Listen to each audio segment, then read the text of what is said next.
and welcome to another 31 Days of Horror 2017 Toronto After Dark edition. Yes, we are doing another review of a film from the Toronto After Dark Film Festival for this October, and we are talking about a vampire film.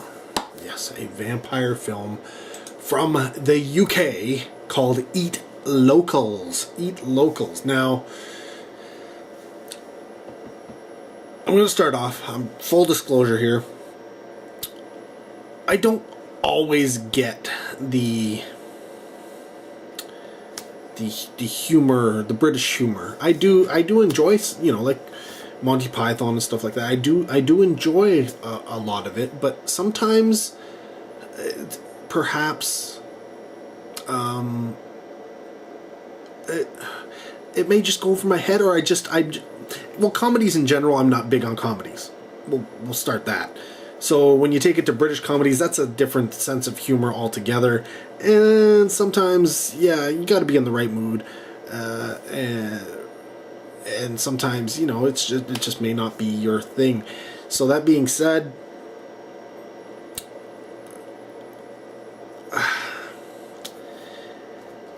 yeah, it's a horror comedy. About vampires.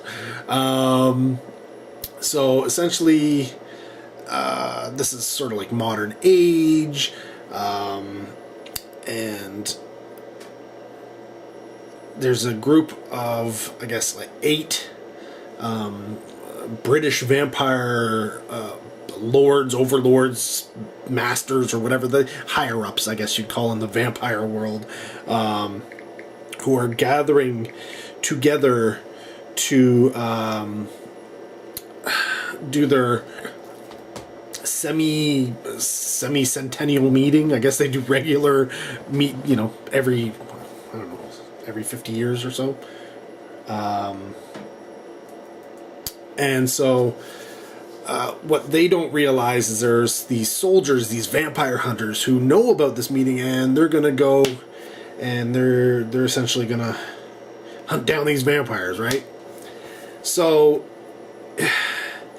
it all takes place in sort of like this farmhouse, and soldiers coming in, and so you get kind of a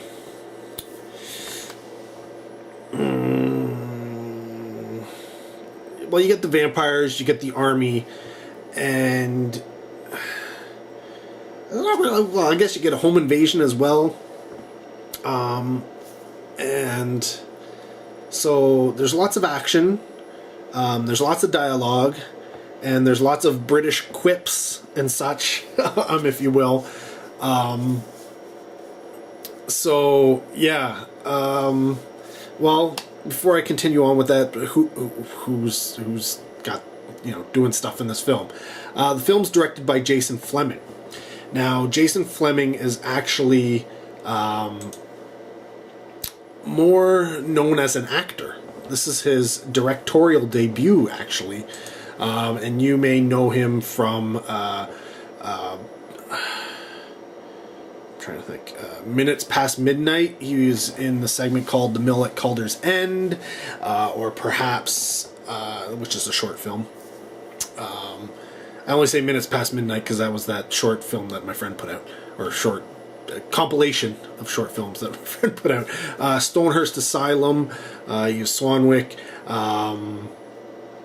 Forbidden Kingdom, he was in that, Ironclad, he was in Ironclad, and a whole bunch of other things. But in terms of popular culture, X-Men First Class, he was Azazel. So that gives you an idea who is doing the directing here. He was, Lock, Stock, and Two Smoking Barrels. He was Tom, The Curious Case of Benjamin Button. He was Thomas Button in The League of Extraordinary Gentlemen. He's Dr. Jekyll. He's got a lot of acting behind him and that experience, but directing-wise, honestly, it wasn't bad. I wouldn't say I was surprised, because he did have an amazing cast to be working with. But at the same time, it may have also been kind of a hindrance. This film had the potential to be really, really good. And in the end, I kind of felt it was just okay. The film is written by Danny King, and Danny King's not known for anything. He's not done much of anything. So it gives you an idea when you put a first-time director with a not even like, well, yeah, first-time writer essentially. There's a lot of firsts going on, and that can be problematic. But luckily, we got great cast of vampires and such, including Charlie Cox. Charlie Cox is, it's one of those faces you're like, he shows up and you're like, wait a minute, I thought this was a British film, and you're like, Charlie Cox. Yes, Daredevil is one of the vampires. Which is awesome. And then you got Freema Agyeman, or Agyeman? I think Agyeman. I don't know. Agyeman. Anyways, who fans of British sci-fi will obviously know, whether it's from Sense8 as Aminata Kaplan, or as Martha Jones from Doctor Who / Torchwood. Yeah, it's you put those two in. I was like, okay, this is awesome. I'm on board. I'm good. Let's do it, right? You've also got Annette Crosby, who plays the old lady vampire essentially in this. Now she's mostly known for dramas. Stuff like The Slipper and the Rose, Edward VII, The Six Wives of Henry VIII, or I think Calendar Girls is probably her, well, I wouldn't say her biggest role, but it's one that most people know her for. But if I was going to look for something genre related, in 2014 she played the granny role in Into the Woods. But I mean, she's had a huge career in both film and television, and not just in UK productions, but in all sorts of other stuff. So she's kind of like the old veteran going on here. And it's not all. Let's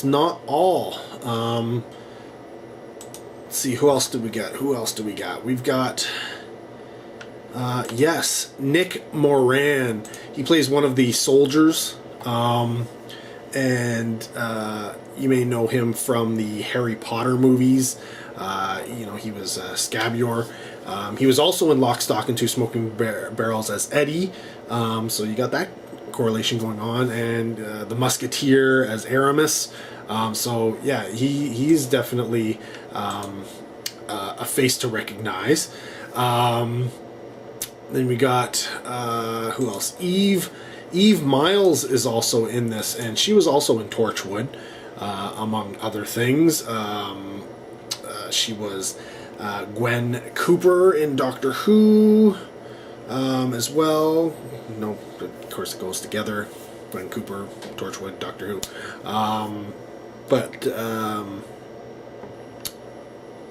Well, that's all I need to say, right? It's Doctor Who. Once I say Doctor Who, give me a Doctor Who thing. You don't have to let you know about any of the other things that they've been in. Then we've got Mackenzie Crook is in this film. Yes, Mackenzie Crook, who was in the Pirates of the Caribbean. He's the character's name is Raggedy. He's the one with the wonky eye. So he's in all of the things. Plus, he's also in, if you watch the British Office, The Office from the UK, the original. He's Gareth Keenan. So yeah, tons and tons and tons, and that, I mean, that's not even everybody. That's just some of the people that I noticed right off the bat. There's tons of, I mean, there's, like I said, there's a whole bunch of vampires. There's alternate characters. There's soldiers. So, and they pulled from a great, like, I honestly, somebody had to have pulled some strings here, because the cast is absolutely fantastic, and I think it is because of this cast that this film works at all. Yes, there are funny moments. I did have a couple of chuckles, but I expected it to be funnier. The action is okay, but again, I expected it to be better. The fighting, I expected to be better. I expected there to be maybe more gore, more red stuff. I expected perhaps to be more vampire stuff. Like, there's a lot of things that I expected more of, and I just didn't. I got little tidbits kind of thrown at me throughout the film, and I just felt myself kind of wanting. That's the only real way I can explain what I felt watching this film. Like, at the beginning, you're just, okay, you go with it, you're building up, and you're like, okay, they're going to give it to me eventually, but then you start getting, halfway through, 3/4 of the way through, and you're just like, when are they going to give it to me? You're coming up to the climax, let's see it. And yes, you do get a little bit more here and there, but really, I found myself wanting. I wanted more. Not more of the film in general, but more of what I was looking for. More of the comedy. I expected more slapstick going on. There could have been so much going on. And honestly, a lot of the humor that I really, really enjoyed happened to be because of, and I don't want to give too much away, but the farmhouse that this meeting is taking place in, it's not owned by the vampires per se, but owned by real people. So they kind of take over, like I say, home invasion, this house for their meeting. And a lot of the stuff revolving around that was probably the funniest stuff in the film.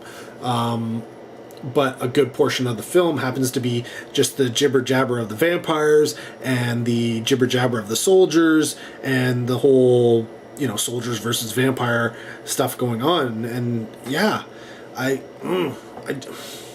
wanted more comedy.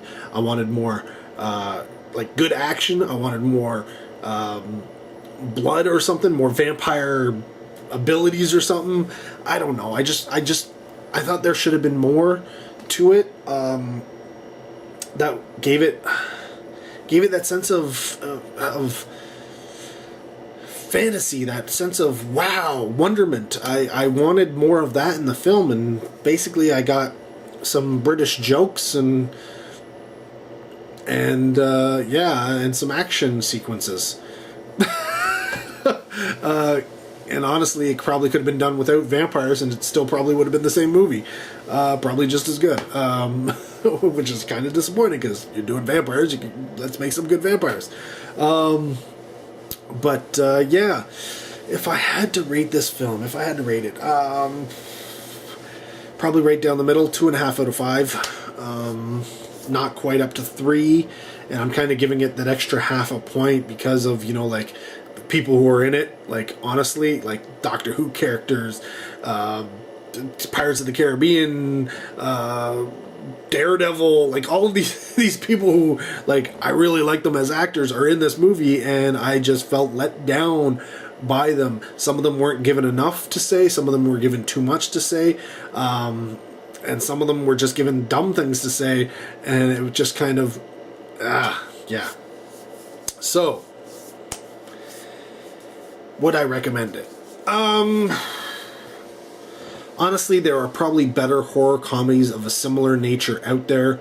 But if you are into British comedies and horror comedies, and the idea of putting the two together, there are probably better of those, but I mean, how many are you going to get? How many are there out there?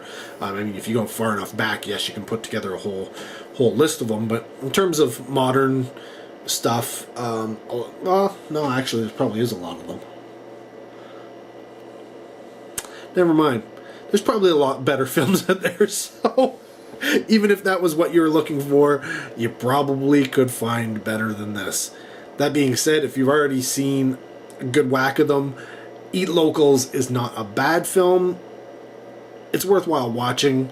It's just not something that I would like recommend. It's not somebody, if you said, what is a film that's, combines British humor and horror comedy and vampires all into one thing. What's a movie that, these are the things I'm into. Recommend it. Even though Eat Locals would probably be up there on the list because I'm being very specific in terms of what are the criteria is, I don't think that I would pick Eat Locals. I'd probably give you a movie that's not about vampires. Or one that is, but is American. Or, I would take one of the aspects out and just go with that one, it's better. But that's just me. If you've seen the film, comment down below what you thought of it. Keep it spoiler free if you can. Again, you can notice that I didn't give away too much here. Really, I didn't give away much of anything. Yeah, try and keep things spoiler free if possible. Love to hear from you, so comment down below. I look forward to it, and I do tend to reply to everything I get. So thanks for watching. Till next video, take care. Have a good one.